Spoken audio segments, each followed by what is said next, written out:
What's going on, family? I'm excited to invite you to another episode of Conversations with a Politician. We have had some crazy dialogue so far. Let's check it out together. Literally, if all you're doing is waiting on me to give you the microphone and say, go ahead and go for it, and that's your most proudest moment, instead of actually having a bag and you able to make some moves for your community, I'm sorry. I'm judging if this is a preacher or a preacher at all. Sorry. Forgive me, bro. I'm sorry. Don't come for my brother on the live, y'all. I'm here. I love it. Because it's so many that's hitting that have a double life. That's what we living at. That's what's going on. That's not everybody, but that's what our single women are dealing with. But that doesn't mean, single women, you start loving on another woman. Woo! Hey, yo. Hey. Yes! Because a woman cannot do what a man can. He can't. He can't. Now you said let's. Come on with it, Pastor. Come on. Did I take you out, Elisha? Listen, I don't know. I don't think it's the content that's bothering me. It's just how chill you are. While you a little too chill for me. While she snatched our edges. Because if I hit the right chord just for you, baby, then you gonna look right my way.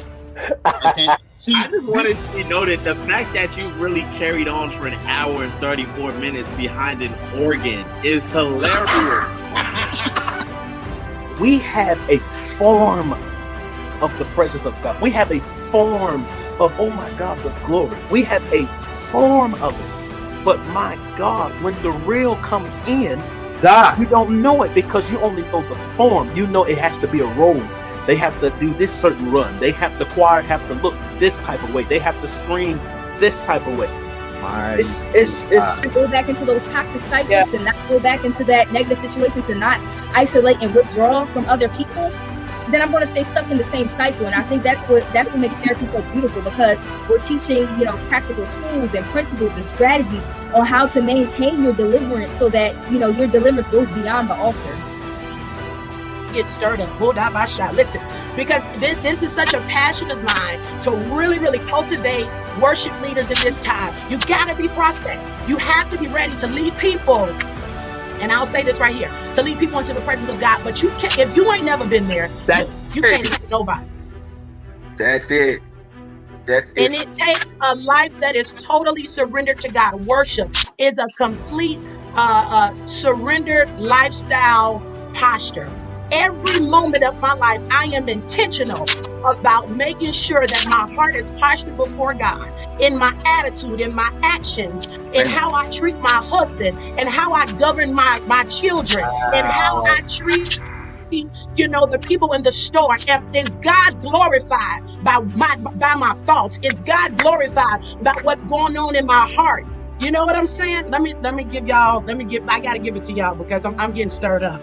We can't just throw them to the side, because next year when we get back in church, we're going to still need them same people to help us preach. Oh, I can't pick on help. God, you just dropped so much wisdom right there. You know what I'm saying? I think this is the time that God is really forcing the gathering to divorce perspective and marriage structure and order. We can no longer be married to the dysfunctional tradition that never worked anyway. It was only all we knew.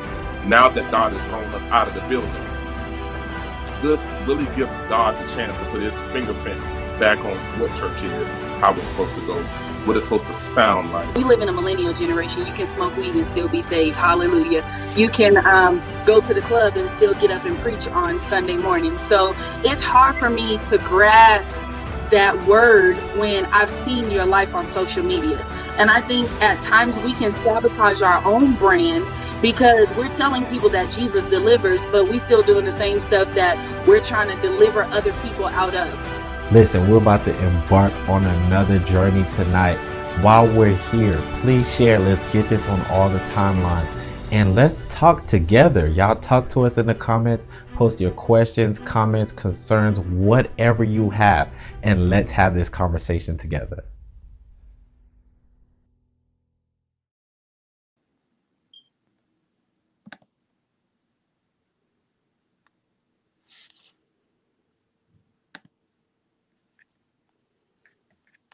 Yikes. Family, we're back at it again. Listen, I want to start off tonight by simply saying thank you. I've seen this video now a couple of times over the last several lives. It's amazing to see what's been done in such a short period of time, but more importantly, during a pandemic. And so I want to say thank you for watching, thank you for sharing, thank you for liking. Many times I'm going to put out a question that's going to tell you what my next podcast is going to be about. And you guys do a great job referring people, talking about people, sending people our way. And so for this, we appreciate you. Secondly, I want to tell you to share tonight. Since we are back at it again, let's do it all over again tonight.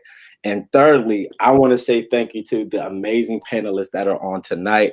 I am excited about tonight's conversation.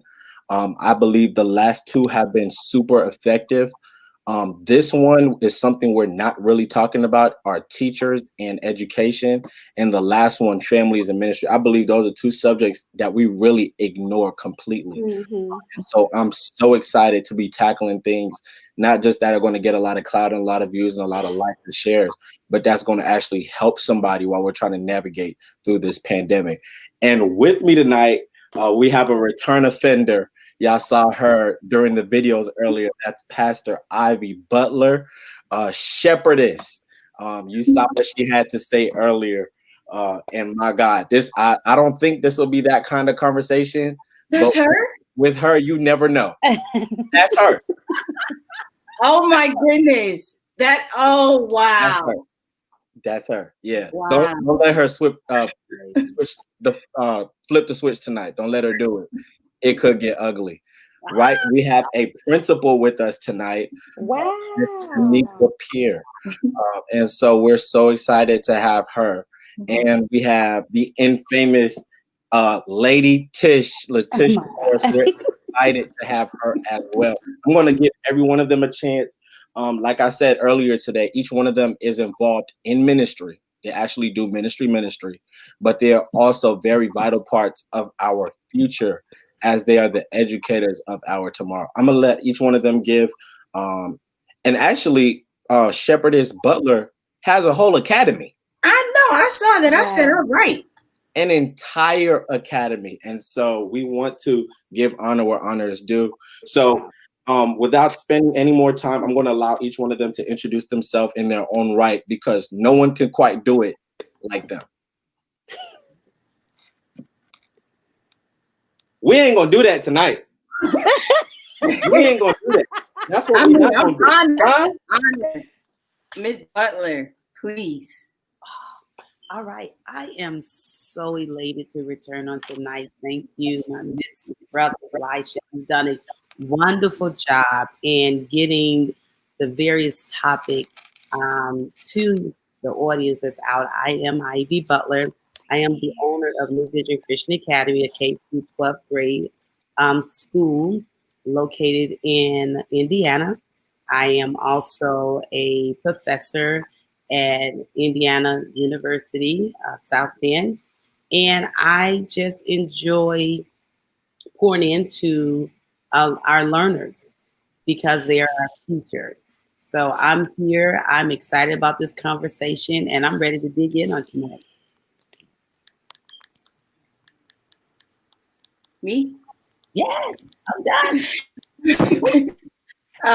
Good evening, everyone. My name is CWP Pierre. I am a mother, daughter to the King principal, as Elisha stated, in the South Bronx. I founded a school in 2018 in New York, and so we have grades 5 through 8.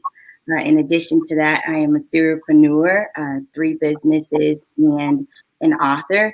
And as Ms. Butler stated, I am really excited about this topic because it's something that's extremely profound and necessary to me when it comes to how are we truly training up children and future generations to ultimately take what we're teaching them and apply it in the real world. So I'm super excited about this conversation, and mostly important, like just excited for the impartation that I believe is going to take place on tonight. He's so silly. Can you guys hear me? Yes. We can hear you. Can you hear? Yes, I can hear now. So good evening, everybody. Thank you so much for having me on tonight, Elisha. I am very humble. I'm humbled to be a part of this conversation. I teach in Gary, Indiana. I didn't hear what the other lady said, so I'm just gonna do something just really brief. I teach in Gary, Indiana. I teach 11th and 12th grade business. It's a pathway class. I'm very excited about teaching that course this year, especially with so many students now taking an interest in entrepreneurship and coming up with businesses and wanting to do their own thing. So this year has been going. It's been going. I wish that we could be in the building, but right now our students are definitely all virtual. We're probably going to go back inside the building come the second semester, but right now we're online. It makes it a little bit difficult with teaching that type of course because, the kids want to be hands-on and they want to get their own experience. They don't want to get their feet wet. So I'm praying that, God works a miracle, in the world so that our children can get that social component that they need in order to thrive and be successful. So, and I'm also excited about the conversation on tonight. Absolutely. So we have seen some of the most interesting media pieces, just kind of showing us, those that are not so involved with that education element, kind of showing us what's happening on a day-to-day basis with these children or whatever's going on. A lot of this stuff is very interesting and very hilarious. Anyone that knows me knows I love to laugh, if you know me. And so I just want to show us a little bit of a picture tonight. And I want to see from your end, what is it like dealing with this type of thing? I'm waiting for it to load up, and as soon as it does, I can't wait to drop this on the screen. Because it's interesting to me. I promise it is. Okay, we may not get it. So it's been kids laying out in their chairs, falling on the floor, all kinds of response. My God, won't God do it just in the nick of time? Oh my God. Look at this kid. Now, first of all, I want to say this. He is me. That's what I want to. If I was a student at this time, like middle school, that would be me right there. Oh my God. Educators, what say ye to this? What sayest ye? Very accurate. I'm sick of this school. I'm gonna throw a wrinkle in there. Do y'all feel like that often? Yes. But not with the kids. No. I feel like that in my staff meetings. Yes. With my teachers. When I'm with the kids, I'm happy. I'm excited. Yeah. The adults, that's the problem. It's a frustrating time for educators, for parents, as well as students. So we have to, have that compassion to be able to work with one another, because if not, you're absolutely right. Everybody be looking like that right there, like I've just had enough. Like no more. Just stop it. And I feel so sorry for the kids because I have to do the lecturing portion of the lesson. And I know when I sit in those Zoom meetings, after the first 10 minutes, I am tapped out. So I feel so sorry for them when I have to teach the lesson or lecture, because I know what it's like to be on the other end. And my students, they give me no mercy. They'll turn the camera off. So half the lesson I'm saying, turn the camera back on. Cameras on, everybody. But I understand because it's dreadful right now for everybody, really. Well, it's stressful, but I've also seen like my teachers be extremely innovative when it comes to their practices. And I'm like, I hope to see a lot of these instructional practices when we come inside of the building. And so I would say that's been the more positive spin with regards to that. I've seen the teachers be very innovative with the way that they tried to engage students across this virtual learning thing. Mm-hmm. I totally agree with you. You have to be innovative, very creative. I believe that they need to incorporate that time schedule to give them that moment to take that break, get their mind back running again, and then they're able to, go back into learning again. It's difficult to have a child just sit for hours. So for us, I enjoy blended learning, meaning that in person as well as technology, because technology enhances learning. It shouldn't be the only tool. So I feel that we're creative in what we're doing and making this time for the kids exciting, because I had even dressed up, one time I put it on Facebook, I had my shades on, just clowning with the kids because that's how their mode was. And I put on the scarf, I had clothes on under, and I wrapped myself up. And so when I came on, they looked like, well, what's wrong with her? Well, we want to make sure that they are able to laugh, because I understand in the morning they just as tired because they're accustomed to getting up, leaving out the house. Now they're getting up, and some just sitting in the bed, and some just going to the table, and they're trying to get adjusted. So we have to be more compassionate. Yeah, for sure. And then laugh. I mean, that was funny. That's how they feel. I think that'll be the craziest thing I will do tonight. I think it may be the craziest thing I can do tonight, given the nature of this conversation. I'm sure we'll laugh a lot, but it won't be because of me. I'm gonna take a step back because I am not an educator, at least in this setting. And so I'm gonna leave the heavy lifting to the wonderful ladies on the screen. But let's go ahead and jump into this.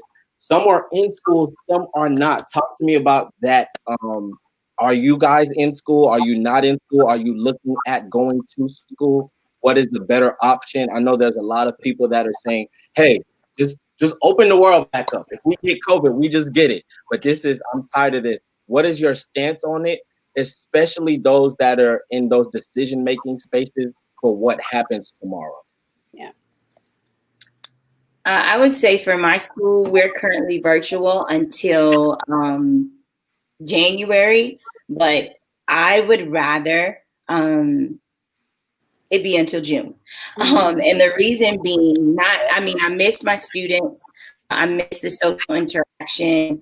I miss people, but I'm also thinking about the ways that our government doesn't necessarily support certain areas. And so, whereas my daughter, she is in a hybrid setting right now, and so she goes to school on Mondays and Tuesdays, Wednesdays a half a day, Thursday, Friday, no school. But as far as the resources, tools, different things that her school has been able to give her with regards to, because of the area we live in, it's completely different from where my school is at. My school is in Title I, in the lower part of the Bronx, where very lower socioeconomic status. I do a food pantry on a weekly basis because a lot of our students don't have meals. And I'm looking at the sustainability of our building, and I'm like, we're not ready as far as holding the line when it comes to consistency for the standards of health, making sure that parents are aware of all the different things that's necessary to make a school run and safe. We're not there yet. And a lot of parents are like, no, we want our kids to come in, not because they want them to get an education. It's because they're tired of dealing with them. And I'll just be honest. They're tired of dealing with them, and that is a place where there's consistent supervision, and a lot of our students are being fed with at least a consistent meal a day. And so I think if we were to open this up and potentially get our students back in school, there has to be some immediate change with regards to how our government is supporting transition going inside school.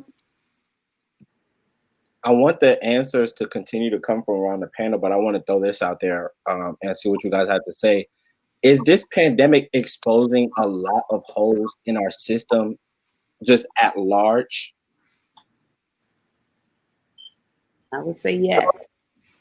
I think parents our surprise administration. Just overall, we're learning that areas that we need to improve in. We've learned that there's areas we failed in, and a lot of places that we thought didn't matter for as kids learning and being innovative and building those relationships with parents. I think everyone's being surprised at this moment, and it's a good place to be because it's our time now of revamping things. So this is a good place to be because it's time to do some new things for the kids. And technology is not going anywhere. Yeah.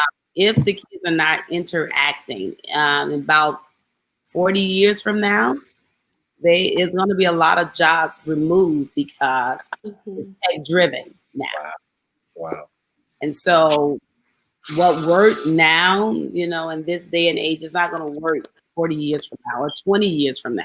So we actually getting the kids ready, but it must be a balance. So I'm all for blended learning. So we go 3 and 2 in person. So we have split it up. K through 5th grade go a day. We have our older kids 6th to the 12th grade, and then at middle Wednesday we alternate, but we're online as well. So it's virtual learning and in person, but we are checking the kids, and I hate that. I'm being honest.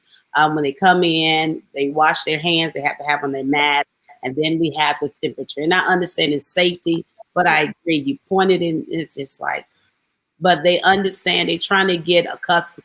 They don't want to be at home. They actually want to leave school as well.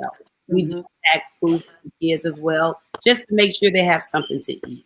Not saying that they don't have anything at home. They do, but here goes some extra for the kids. Yeah. So just to piggyback on what you were saying, we are also, like I was saying earlier, we are also inside. The teachers are inside the building, but the students are all virtual. And it's just important for parents to know, and I'm sure both ladies tonight can agree, we want to see your children just as much as they want to see us. Right. I haven't met an educator yet who is not concerned beyond their education. We are concerned about their health, their mental well-being. Our students they're almost like our babies when they're in the building, because they come to us and talk to us about more than just their education and work and assignments and things like that. They actually, when you have those bonds with certain kids, they pour into you and tell you what's going on in their family and looking for advice from you. And to think about those students now not having that outlet, it is hard for teachers. It is hard for teachers, and we've had conferences where teachers or parents are frustrated because it's like the school doesn't want our kids back in, or other schools are going in, and some kids are in school in this area, but our primary focus is making sure that the children are safe. Correct. If we can 100% ensure that, it's like, why would we put our kids in that sort of danger? And it's important for parents to know that we want to see them. We miss having them a part of us. It's dreadful for us being in the building sometimes because we're just in our rooms, in our classrooms. Yeah. We can't even interact with each other. Wow. We can't go in each other's classrooms. You can't mingle. It's very, very isolated. So we miss the loud hallways. We miss telling kids to go back to class or get in class. We miss asking students, where you supposed to be? We miss all of those things. That's the best part of teaching for me. So it's important for parents to know and recognize that, yes, we are online right now. And I agree. I personally feel like we should be online until June, because it's really no way to ensure that these kids are going to be kept safe. And their safety is far more important than anything. But we miss them. We really do. Yeah. To go to the question Elisha said about, like, has this pandemic exposed a lot of things? On the flip side, it's also like exposed that we could do more. And so, like, as far as all the students having Chromebooks now, I'm like, wait, when we were trying to get the kids computers before, it was a problem. In addition to the Chromebooks, just like the level of compassion, or even the standardized tests, right? Yes. Because now there is no standardized test. Like, we don't even have benchmarks to be able to gauge students' levels of proficiency. And I'm like, it's so funny that now we're not focused on, arithmetic and reading and all these different fundamentals of ensuring funding through these standardized assessments, that we're throwing it out the window because we can't. And I'm just like, like the pandemic, I mean, there's some gotcha and there's some glory, where it's like, okay, well, I see that now we could provide students with accessible tools when it comes to learning and the different things that they need that we held from before. Standardized testing is not necessary. It's not mandatory. And then thirdly, like this whole compassionate piece, just like Letitia stated, like, we love the kids because we build relationships with them outside of the classroom, but it's also just exposed for people that were in this for the wrong reasons. They're having a very, very hard time right now because this work is really hard work, and the pandemic has exposed if it's really your heart or was it just your mind. Because the ones that are not really focused and grounded, truly changing the world by being an influence and making impact, they're struggling right now because there's no connection. There's no connection with the students. Yeah. Wow. Go ahead.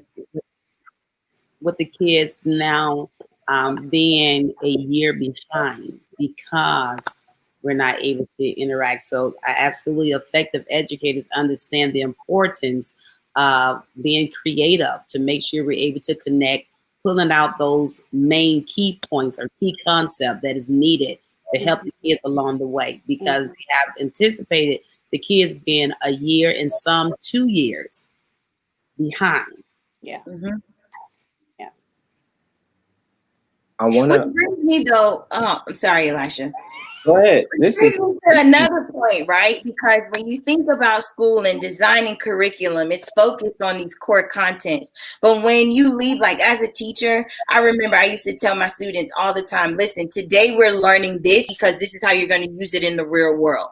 Absolutely. A lot of the things that they're focusing on, like on algorithms and all these different things when it comes to arithmetic, you don't even use it when you leave school. And so I believe Letitia stated that teaching entrepreneurial courses, like when are we going to think about revamping this curriculum that's truly going to push for transferable skills? It's not just about you being able you do need to know 1 + 1 = 2. Okay, you do. But when it comes to the transferable skills of like, how do you speak? How do you show up in spaces?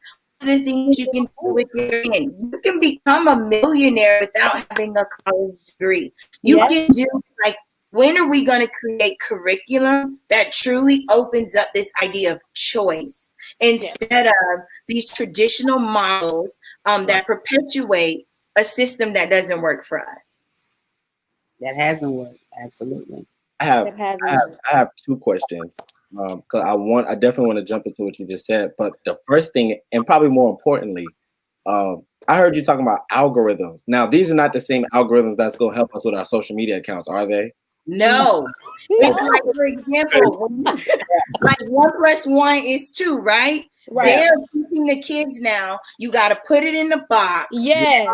And it's like, for what? For what? Like, it's like conceptual understanding. My daughter is in 6th grade, and the way she's doing ratios is another word for other ways to solve, right? So 6 times 8 is 48. She got to tally 6 things, move it over here in this box, come up with a quotient. When it's like, baby girl, I just need you to understand your math facts. Absolutely. But and they're not looking at, when I was in school, as long as you got the answer right, because truth be told, math is practical. It's black and white. That's Bible. They are grading kids, the students now, based on if you've mastered the way I conceptualize math. Yes. So we move a practical thing to being very subjective. So Yes. now you're grading me based on your opinions, your thought process. Well, what if my mama didn't teach me like that? What if that when I go to the grocery store, I'm graphs? Girl, 1 + 1 is 2. Let's get this. That is practical. We are not teaching that anymore. And it just makes me think about the curriculum that we are thrusting down students' throat because we're worried about this achievement gap. That the gap has been a gap since a long time ago. It's like we don't want to just address the achievement gap. Let's talk about the gaps in personality, the gaps in resources, the gaps in personnel. Like, I think we're addressing as a society the wrong things, are focused on the wrong thing. I'm so sorry. I got No, that was fantastic. I want to pivot towards you, past Mama Butler. I want to pivot towards you right there, because I want to figure out if you do come up and say, "Hey, I'm going to make a real push for helping the next generation by starting up an academy, school, this, blah, blah, blah, blah." Are you able to affect curriculum at all, or is your stuff standard with the state? No, it's standard. However, it's flexibility because I am a private school and I work on that particular individual student, how that student learns, gift and talent, give them options. I agree. After you learn a student and been with a student for such a long time, you'll know exactly if college is for them or a trade school, but you need a skill to survive in this world. So I prepare my kids for the real world. When we first came some years ago to Indiana, we learned that the dropout rate was just horrible. It was really bad. And so probably my oldest daughter was in a conventional school for 1 year, but all my other kids attended private school, a private school, but it doesn't mean that conventional schools are bad. But we were able to work smaller classroom, one-on-one, mastery learning, how this student learns best. So for us, I enjoy the fact because I have that flexibility and I prepare them for the real world. So you're absolutely right. We're not just educators. We counsel.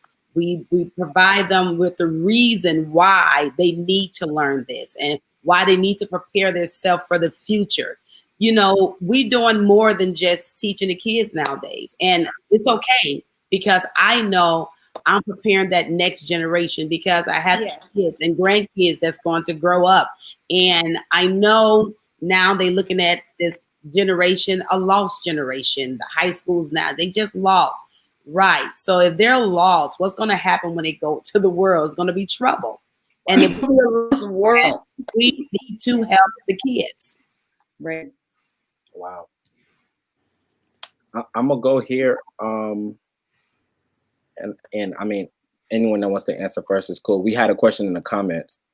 I have a question. Jakia says, how do you ladies balance being teachers and being consistently active and faithful to doing ministry? Ooh, that's a good question. For me personally, I have to plan everything. I plan ahead. So with teaching, I completed all of my lesson plans for the first semester. It's just best to get it out the way. Because I know that I am a staff pastor at church and I also sing in ministry and my pastor is very, very active. So on Sunday nights, I don't want to come home and rush and putting lesson plans together. Then I'm not really giving my students 100% anyway, because it's just something that I've thrown together. So I plan ahead. I don't go anywhere without my planner.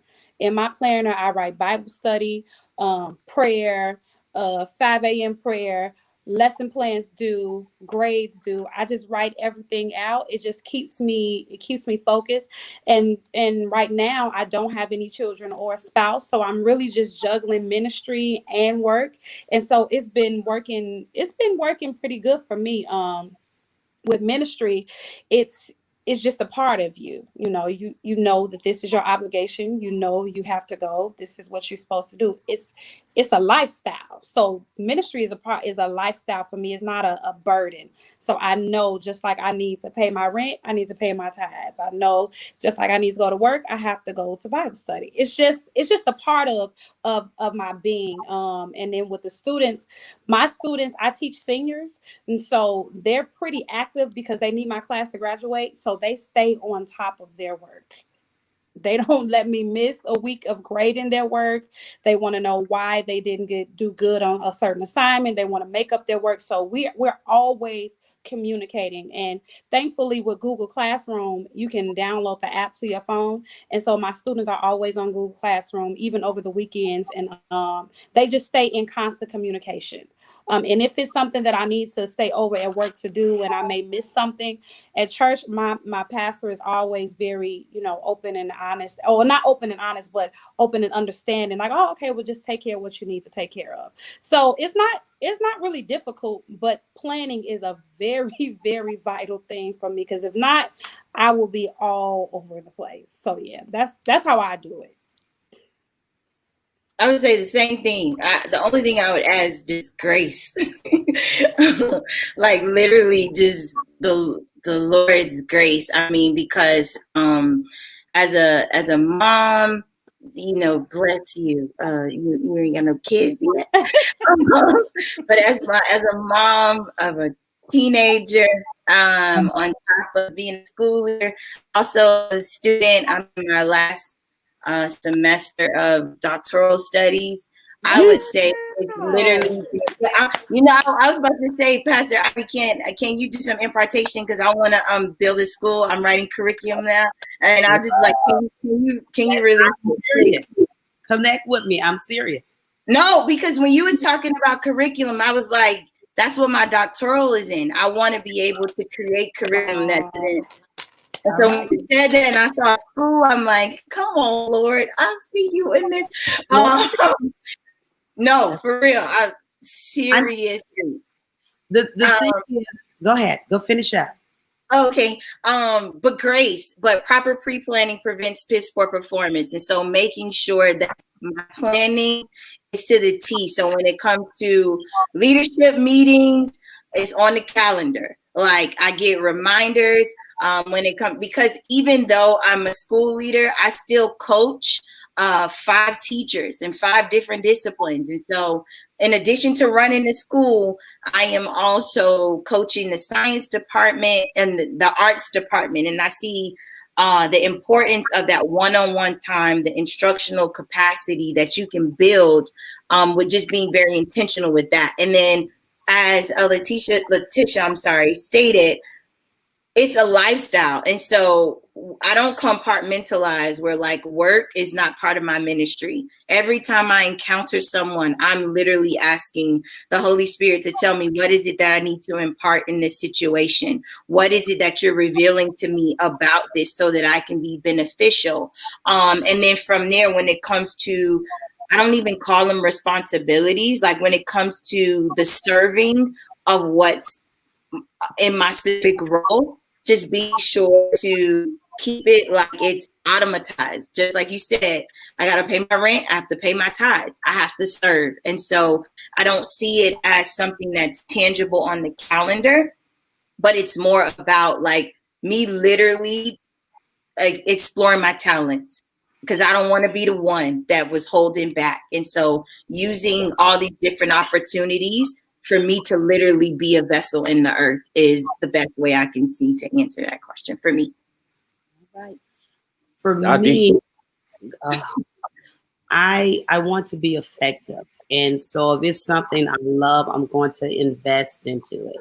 I don't know how I'm doing what I'm doing, but I'm doing it with the help of God. I am finishing up my doctorate program as well. I teach. I just love because I see the lack. I see the learning gaps. And I know my responsibility. Just think about it. Would you think or allow a doctor to work on you, to perform surgery if they didn't do well in school, if they wasn't trying to put all that they need to invest in?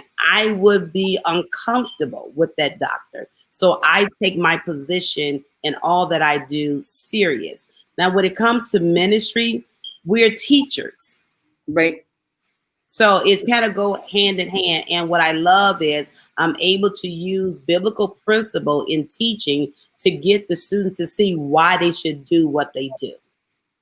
So it's not just my word and my experience, but it is the word of God, which is the basis, which is the foundation, because I know that I am preparing them for the real world. You need an education, you need a skill, and you most certainly need God. So for me, I don't know, as she says, grace, but the help of God, I do have helpers, and I take cutoff things.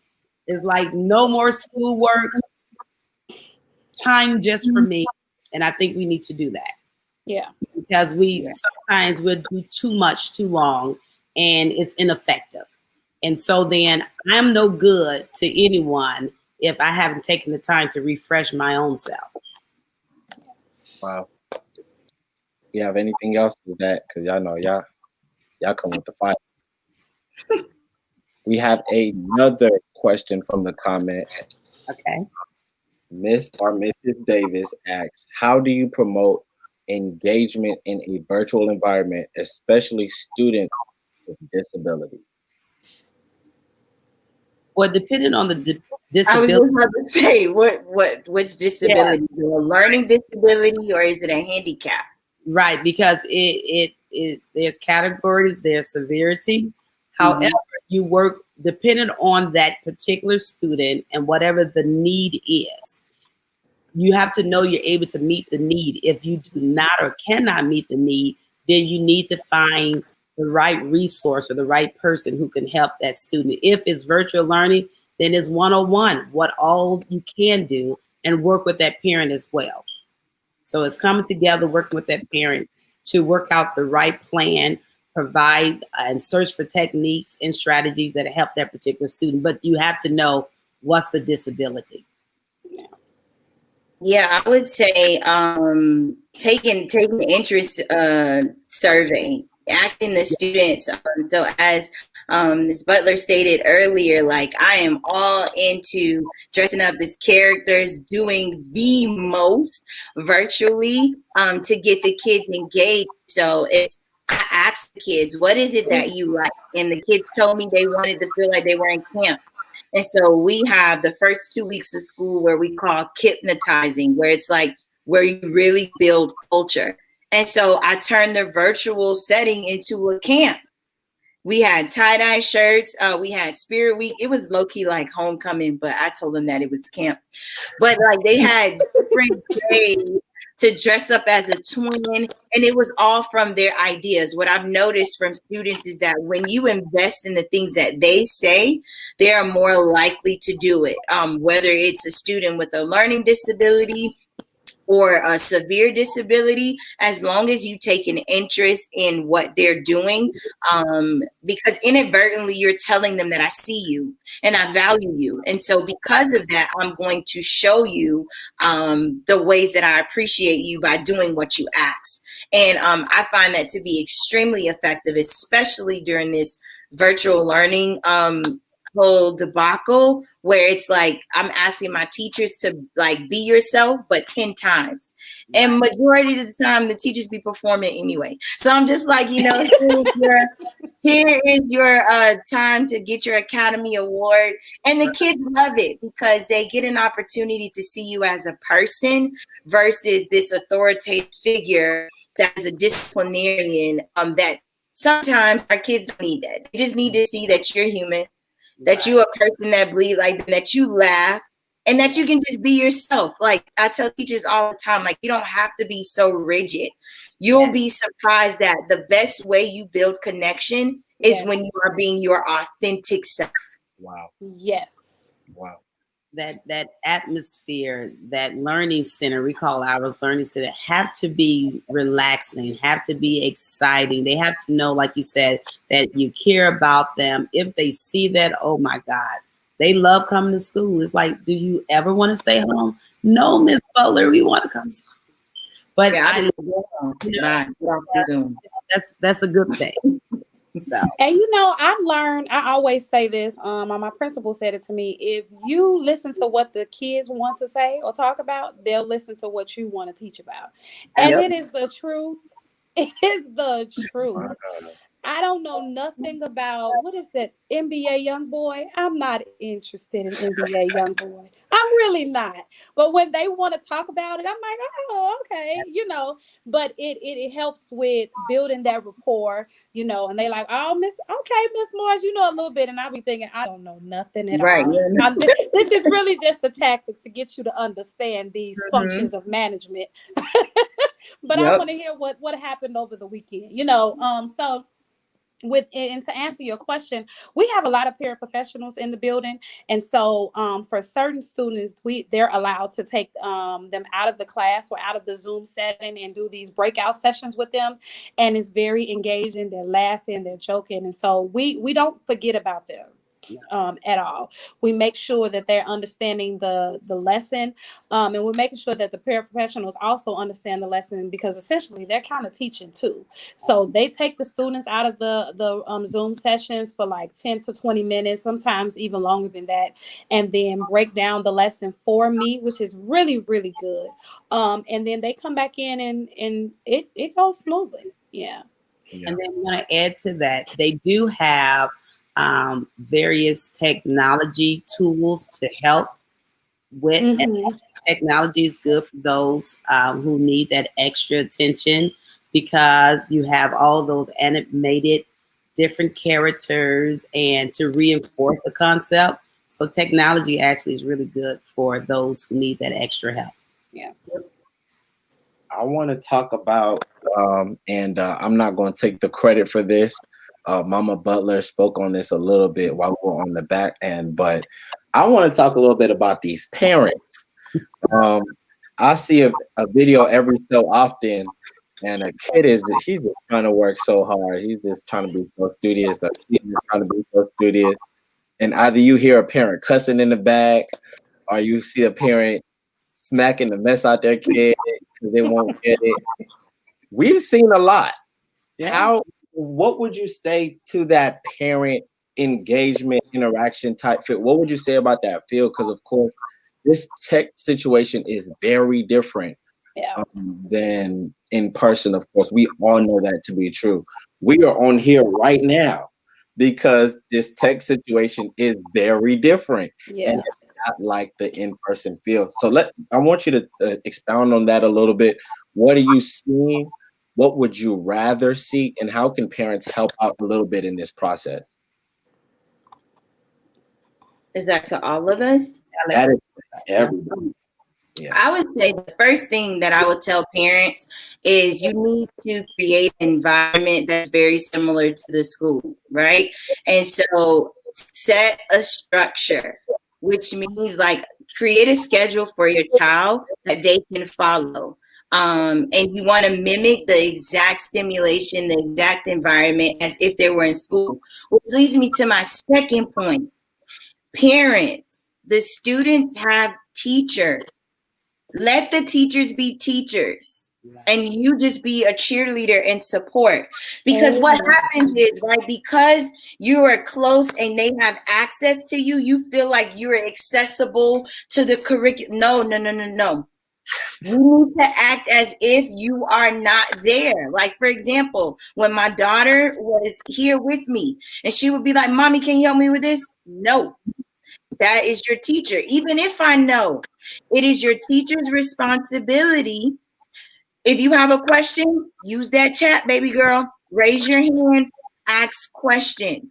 But just because you are in close proximity does not mean that you have access to me. Parents have to understand, just because y'all close, in environment and space does not mean that you now take on the responsibility of, now I'm gonna help you, because what's happening is parents are getting frustrated because you see that your child is not understanding, and then you want to slap them across the head. But you need to remove yourself from that environment, in that situation, because what would you do if we were in school? You wouldn't be there to slap them across the head. You wouldn't be there to provide them with that immediate feedback that they should be getting from their teachers. And so I believe you need to let the teacher teach, or you need to let your child be in class. And then the third thing I would say, just be a supporter. Start with narrating the positive, not the negative. It shouldn't the first thing that comes out of your mouth shouldn't be, I saw you wasn't listening to that teacher. You ain't sit up. The teacher was talking. It should be, how was class today? What did you like? Or, I saw that you tried your very best when you struggled on that math problem. Narrate the positive, because the probability of them doing that again is going to increase when you narrate the positive. Set a structure, limit access, and be your cheerleader. That's been my 3 for this since it started. I'm like, y'all need to chill. Y'all need to let the kids be kids, because they need to make mistakes in order to learn. We're nurturers, and we want to jump in and provide them with answers immediately. And that's not how you learn. That's not how you build tenacity and that skill set to be able to really embrace the failure as an opportunity to learn a new lesson. Mm-hmm. I would say, open the blinds. Turn the light on at least. Can we let's start there. Just turn the light on, okay? Open the blinds. Tell them to at least sit up. If you're going to sit late in the bed or be in the bed, at least sit up. Like, I'm not a parent, so I tread lightly. But it's just like, now, they're laying down. They still got their bonnet on. But one of my students just had the phone underneath the cover, and he just listened. I'm like, no, and then I had a student, she was braiding her mom's hair. Like, literally, mom was holding the phone and she was braiding her hair. Girl, you was engaged. You in class. You in class. Mom was answering the question. I'm like, okay, I guess I don't know what to do at this point.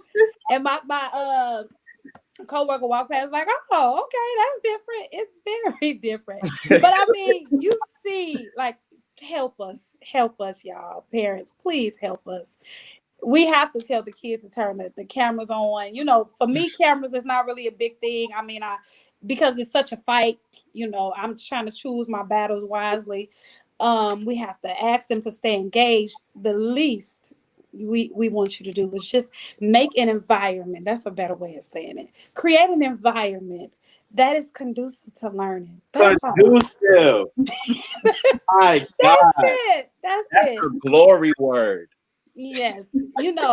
We have parents, like some of my students, because they're most of my students are seniors, and so they're working, they're taking care of students. Some of my kids be walking a dog, they be outside sitting on the car. It's just like, help anybody, somebody help us, please. So just parents, please just do what you can. Encourage your children to do their best.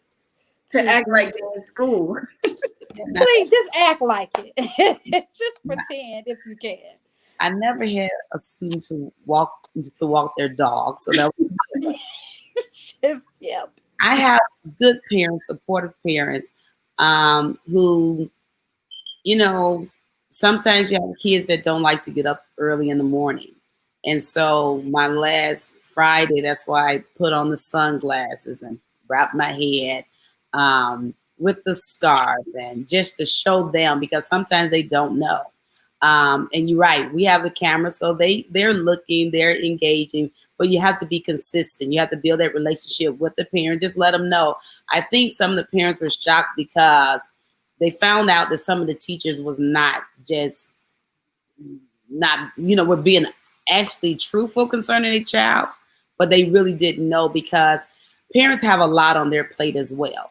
They're trying to make sure things is good at home. They're working. It's a lot of pressure. Then I have to prepare this child, not, for school, but they're staying at home. So it's a whole nother adjustment. It already was difficult getting them up to get them out to go to school. Now I have to give them up, tell them to get up and now sit in front of the screen. So yes, we've had those different moments, but I agree with the other ladies here. You just have to encourage the child. Sometimes they were ashamed to tell the parents, I really don't know this. Sometimes the teacher do know that and aware. So we try to help the kids and then help the parents to understand the kids, not to be so frustrated. And I just believe if parents had other things that was, they wasn't so frustrated with work and everything else, perhaps their response would be different. But it's like, I'm dealing with this and now this going on and your teacher saying you're not interacting. So it's a time and a place for it, but to get on the kids as well. But I believe that students need to take ownership. If you're a senior, come on. I think at middle school, at that time, I tell them you have to prepare yourself right now. And then as they begin to walk across the stage, I said, after you walk across the stage, it's in your hand. You cannot say, ma'am, mom and dad didn't do this. Now it is your turn to prove yourself of the things that you desired. But as they growing up in school, it is difficult for them. So you just got to find that place, build that relationship with parents, and to kind of ease them. So I've had scenarios that I had to just kind of talk one-on-one with the parent. What's going on? Tell me what's going on. Encourage them, and then it'll ease things with the kids. It's some work. It is some work. So yes, the parents, yeah. They're good. We have some good parents. All right. Well, we'll be moving right along. How do we kind of so it's really easy to have those moments where a kid comes to you. I think each one of us has, I'll start right here actually.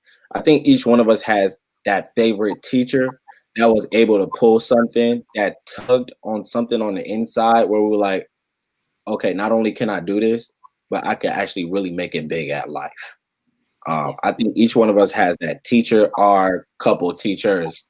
I don't got a couple teachers. I just got one, so it is what it is. But I think all of us have that teacher, and I know the teachers and educators that I know personally all strive to be that teacher because most of them have Christ. So most of them are also trying to make an impact while working. With that being said, how does the spacing for some conversations happen now that we're virtual and everybody come into this big Zoom room, and then once we're done, everybody leaves out? How does it work out when someone still wants to have that one-on-one conversation? And now it's a little bit more risky because at first I could just stay back when the school is out, right? When the class is out, I could stay back. I could pick my time. I could come to your classroom, whatever the case may be.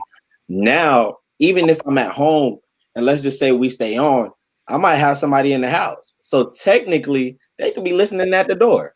These walls is thin, cuz they can hear right through these things. So how does the spacing for certain conversations that are needed, what does that look like now during the pandemic? We have separate cell phones, and my students blow up my phone. Like they consistently call me. As a school leader, my line is open up until 9 o'clock. And majority of the calls that I get are not necessarily like, Ms. Pierre, I don't know how to do this. It's more along the lines of they want to chat. And so I have a nonprofit group, gyms. And so on a weekly base, like I make space within the week during their lunch period. I call Ms. Pierre's Pen Pals. And so they have an opportunity to set up office hours with me to talk about any and everything. And then there are other opportunities where we gather collectively as a group and we talk, or even within the group, like creating breakout rooms where in those moments where it's a conversation you want to have specifically with me, you have the option of either calling me on the work cell phone, FaceTiming me, or setting up the time to meet in the Zoom room or via a breakout room. I think it's just more about like creating access, but ensuring that the students understand boundaries. And I think from instituting that early on, like unless it's an emergency, my kids won't call me after 9. But what I've learned is just creating that line of communication. I've learned so much about the kids, sometimes even knowing more than their own parents. And I like it because in the event, it's just like, as Christ followers, like we are disciples. And if you feel as if you can relate to me, or I'm going to give you an ear of compassion or grace or mercy, I like that because I think that matters the most. Aside from all the stuff that you're getting in school, that you have somebody here that could potentially be there for you when you need somebody to listen or share your stories. Yeah. For me, I have really increased my prayer life because I carry my students in my heart, and I'd be lying to say that if I'm not concerned about them, especially with the communities that they live in and some of the living situations that they're in. It weighs on my heart, and I know that you have to be able to turn it off. But for me, I really believe that I was placed in that school to pray for those students. And so I have been praying like crazy, like literally calling out their names, because I am, I'm concerned at times. But they have a way. They are so creative. They have a way of finding me. One time I had like 32 message requests on Facebook. I'm like, how did you search me? So I made it so that you cannot search me on social media and on Facebook. And then I went over to Instagram and they were on Instagram. So I'm like, you can't, no, this is not okay. But they find a way to stay in communication. I get emails all weekend. And I haven't been teaching that long, so I'm learning now the importance of boundaries. Because when I first started teaching, it was like whenever they reached out to me, I tried to respond within the next couple hours. But when you have like 160 some kids, it is a lot. It's a lot. And so they'll message over the weekend and I'm like, okay, no, I'm not going to respond until Monday, because they've gotten to the point where they know if you reach out to Ms. Morris, you'll get a response. So it don't even be anything about class or work. It'll be, do we got school Monday? When is fall break? It's stuff like that. And I'm also one of the cheerleading coaches at the school, and we have a group meet for the cheerleaders. So those relationships have not changed, because they're always in this chat talking, and they're probably listening. They're probably gonna watch this. They are always in the chat talking. So I'm still able to touch them if I need to. A few of them came to my church recently. I'm like, wow, this is really interesting.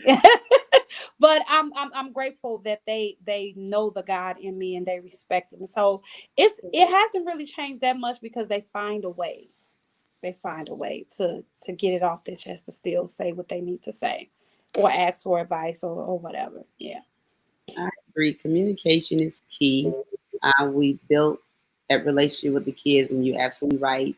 In between, so where we at the setting, the privacy, we already know that we have to be in a certain area. So in the event they need us immediately after class, I will stay on. They can call, they can send me a message, and they'll do just that. They email, it doesn't matter. I want to be there. Yeah. So many kids nowadays are taking their lives, and we don't know what's going on. Fourth Sunday, the kids tune in to service, so I'm okay.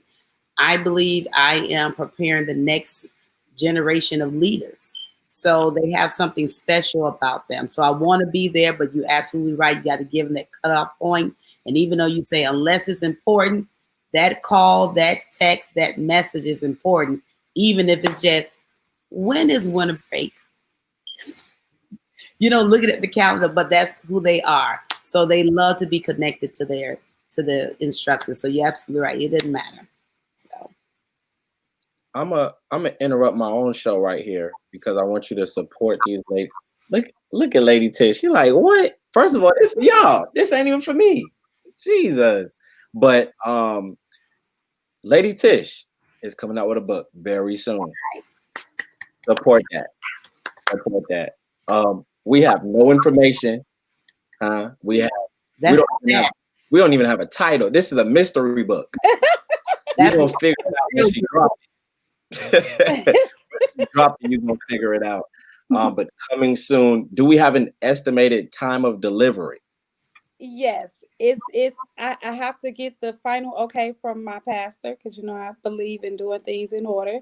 He gonna read through it and then get back to me. But it's looking like the end of November. And I don't mind saying the title. You know what? You really tried it. It's called God's Divine Inscribed. It's actually a prayer journal. So it's a journal. So yeah. I started writing it because I always forget. I have a terrible memory. So I forget the dreams. I forget prophecies. I forget visions that the Lord give me. And so the Lord put it on my heart to create a journal. So I write for you to write down and track your prayers and prophetic words and things like that. So I'm excited about this. And this is my third one. So I'm excited. Come on, 3 books. Mighty God. Thank you. We are also going to have our writers panel soon. She is going to join us for that. And so we're super excited. As she's just said, literally 3 books, and she's pushed so many other people into their writing of books. Yes, I know that. I do my research. And so we're excited to have her for that as well. The other 2 amazing women on the screen, one of them, you can go get her book right now. Well, you can pre-order it. You can go pre-order that on Amazon even now. So go do that. And then if you are in the greater, I believe, South Bend area, am I right, Mama? You're right. Well, I'm listen. I'm hitting today. Praise God. But you can enroll. You see her wonderful poster as she has it elevated, even as God is elevating her. And we praise God for her and for that. And so if you want to enroll, you see the availability, please get with her, call that number. I don't know if she does direct messages. Yes, we're on Facebook. They can send us a message. They can call us. They can email us. So yes, November 1st start the next set of enrollment for students K through 12th grade. And we Excel is funded. So private tuition as well as state funded. Well, you heard it from her mouth. Okay, I had to do that right through there because y'all know the Saints like dipping when it's time to give information as it looks like they've done. They done thought it was the end of it. And we about to hop right back in. We only have a little bit further to go. I want to jump into this. I believe this is important. I think this is important a little bit past just education, but of course tonight we're focusing on education. I think every live I've either been a part of or that I was on, at least one person came out and said, hey, I was on the brink of it. I was going to commit suicide, X, Y, and Z.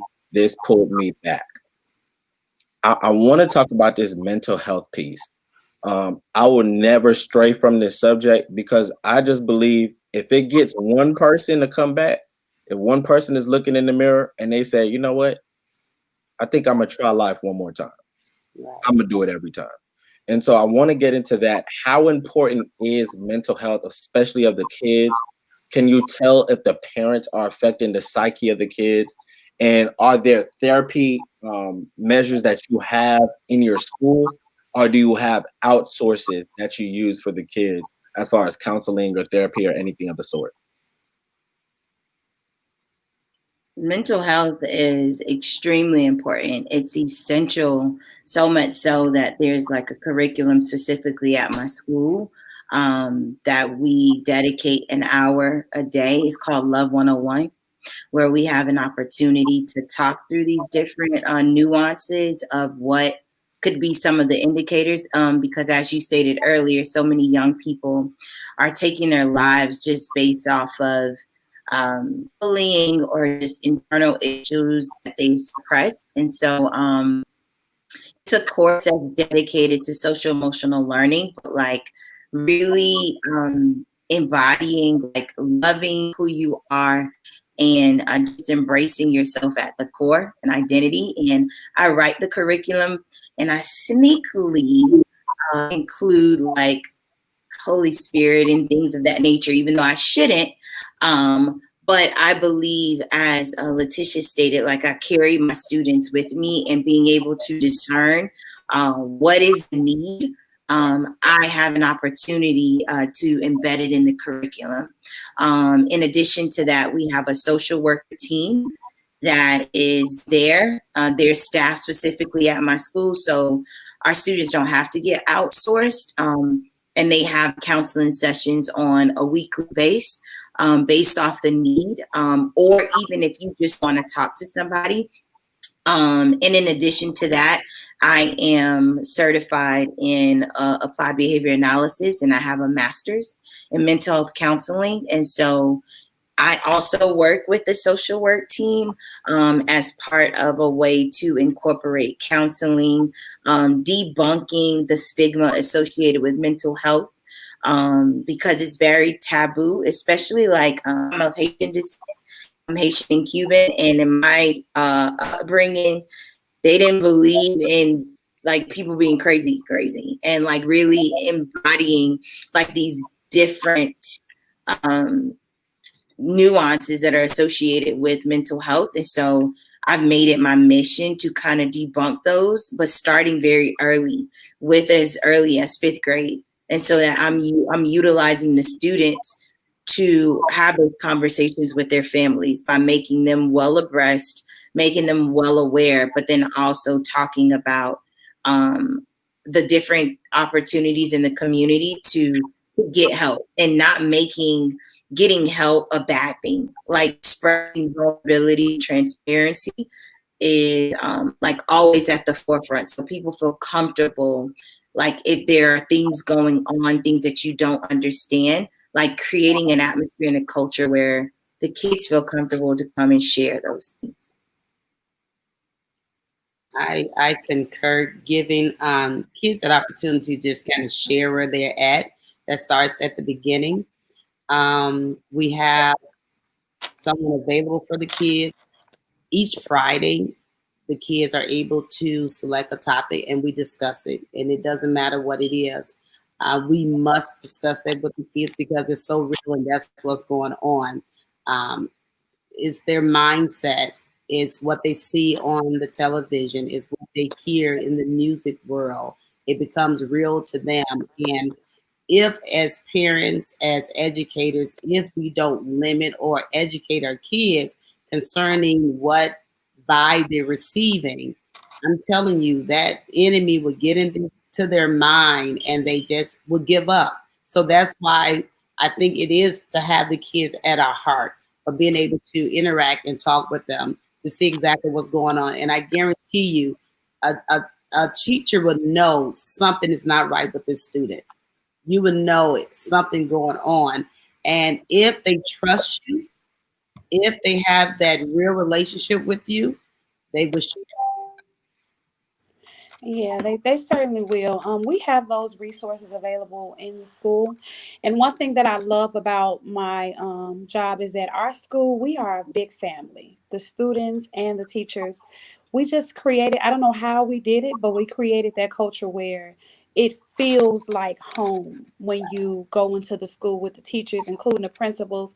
And in our school, we make counseling a normal thing. We make therapy a norm. Like they just offered this year therapy for teachers, and myself and other teachers are actively going to therapy, and it's okay.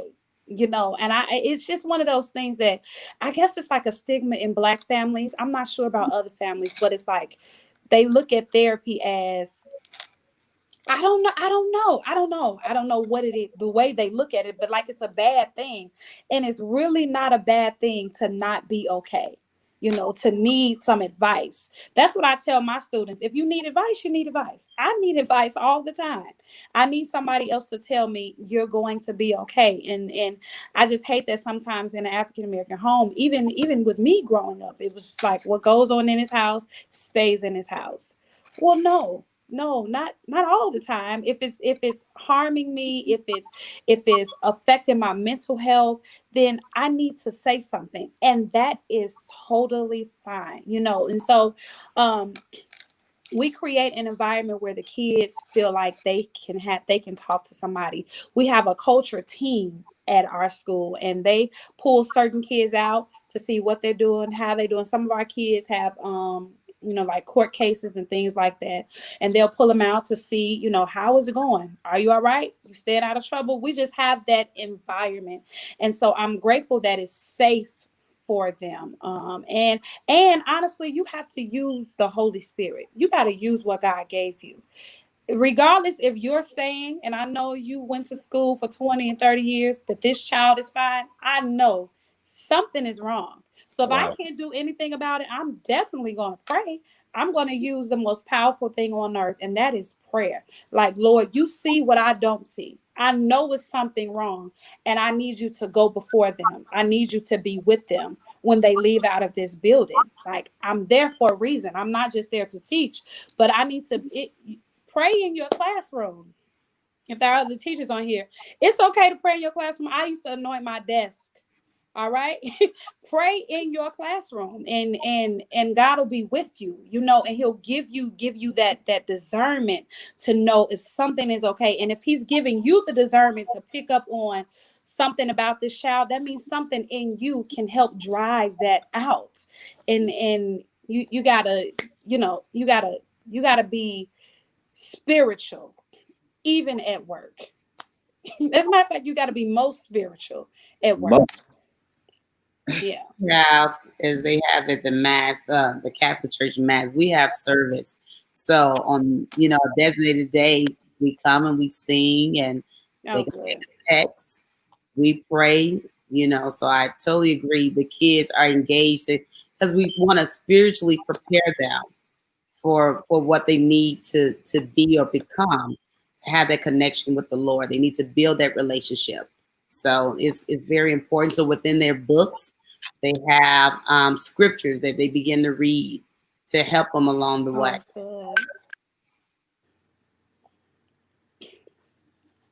All right. Well, I think we have, as the song says, come to the end of the road. Unless anyone has a topic that you want to release more information on, I want to thank you. If the floor is open, if you have anything else. I enjoyed the conversation on tonight. I just want to end with just encouraging the parents as well as the educators to work together. We're about to get to that. Oh, okay. We're about to get to that. You in the spirit, though. You brought him tonight. Huh? You brought him tonight. But since we're there, let's go ahead and jump in. Mama Butler, if you can give some kind of information advice to those that are in tiers of leadership and major decision makers when it comes to education, Miss Peer, if you can give us something for those that are governing, and also as far as trying to get more engagement for your school, and Lady Tish, you can give us something for teachers and parents, kind of that coming together in order to make sure that the student get the best out of this, whatever this season is, that they can get all the information they can and go up a little higher every day. Yeah. All right. For the educators, be flexible, be honest, be reasonable, be clear in your expectation, just kind of relax, stay positive, future focused, and success ready. Beautiful. Oh my God, that's so awesome. I would say for school leaders, just keep your posture and being authentic, very similar to what Ms. Butler stated about being honest and transparent. Again, embrace the human condition. And so knowing that we all are in this, so don't get lost in trying to always find a solution. I think it's very important right now to be present. Be present, embrace moments, and create memories and connections. And then when it comes to engagement, just be you. At the end of the day, like that is the work, and that's what students are looking for. They're looking for the opportunity to build a connection with you. So be present. Remember you're a human, and just try to love a little bit more. Love yourself, love the students, and love the work that you're doing because it matters. Awesome. I would say to teachers, it's okay in this hour, in this season, not to know. Even if you've been teaching 20 and 30 years, at this point, we are all first year teachers.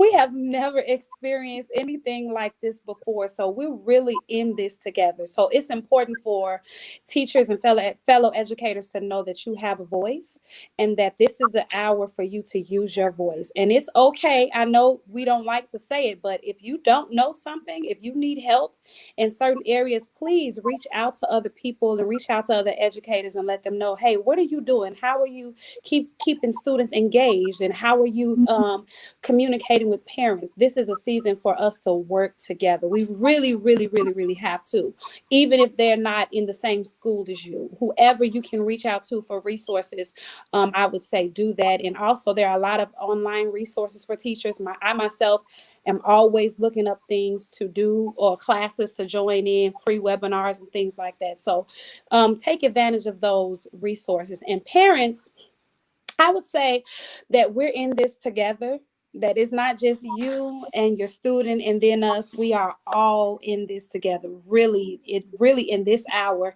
it's taking a village.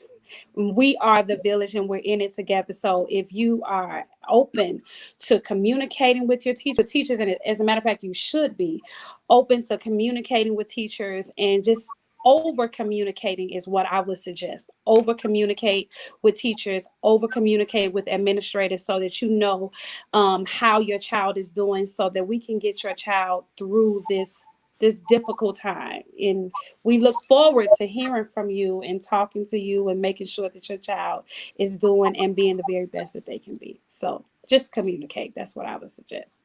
Yeah. Well, I want to once again thank those. If you tuned in, appreciate it. If you came in and left, we appreciate you too. If you're coming back to watch, I think it was a few hours ago, I realized how oversaturated the internet was going to be tonight, and it proved to be just that. If you're coming back to watch, thank you for that. Shares, likes, whole nine, we appreciate you. And more importantly, I want to thank our guests tonight that have taken time. Clearly, they've told us how busy they are. It's 10 o'clock on the eastern side.